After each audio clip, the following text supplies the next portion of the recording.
Astăzi facem exact ce ați cerut voi. Am ales comentariul cu cele mai multe like-uri și da, facem un mid-fade. O să vă arăt tehnica mea de mid-fade, pas cu pas, scurt și la obiect. Haideți să trecem la treabă. Am tuns partea de top cu numărul 4, apoi am trecut la lateral.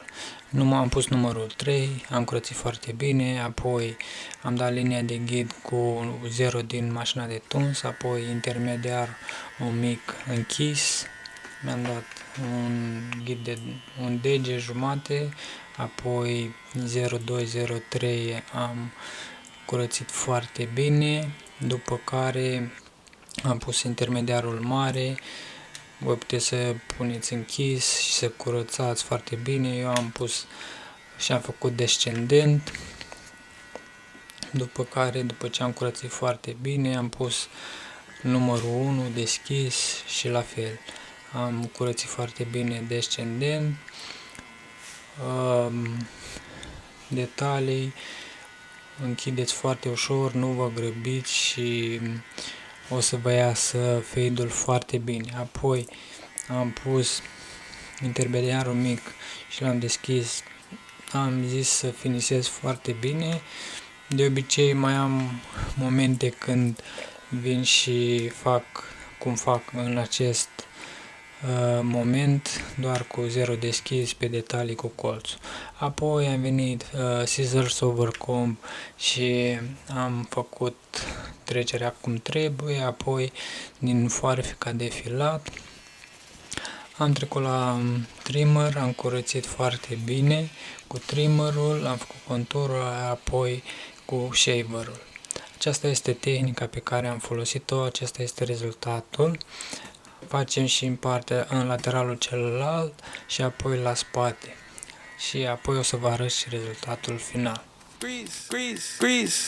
Grease on my elbow, talk to the 6 deep. It's fuck no tucking in the bed. Look lean, look red, oh, lay on thick. Look at me, look at that rose, look black. Grease on my elbow, talk to the 6 deep. It's fuck no tucking in the bed. Look lean, look red, oh, lay on thick. Look at me, look at that rose, look black. Whole time I'm coasting, breaking the whip invoice. It was cold, did I call me these nets invoice? It was cold, did I handle my biz? Big noise, I was vocal and cloaking a bit. Bearing mine with the XO, kissing up the rim. Wonder why there's no net flow. Pockets very slim, don't know why I had to get low. Summoning my kin. Fix your mouth. Fix your mouth. Fix your tailbone. Fix your mouth.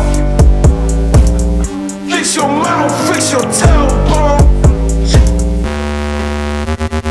Grease on my elbow, talk to the 6 deep. It's a fuck no tucking in the bed. Look lean, look red, oh, lay on thick. Look at me, look at that rose, look at that. Grease on my elbow, talk to the 6 deep. It's a fuck no tucking in the bed. Look lean, look red, oh, lay on thick. Look at me, look at that rose, look at that. Cuban collar slacks coordinate. Miami 1988. Back of the shoes, prep paper planes. Noodles of ramen, some crazy ways. Sweat in my armpits. No bathing ape, these are everlast garments. Day to day, two with the border. Crazy fate, new if they caught ya. These niggas want me out my frame, out my frame. Use my name for relevance. Shame, shame, shame. Fix your mouth. Oh my god. If I have to listen to you, man, run in your fucking mouth anymore. Grease on my elbow, talk to the 6 deep.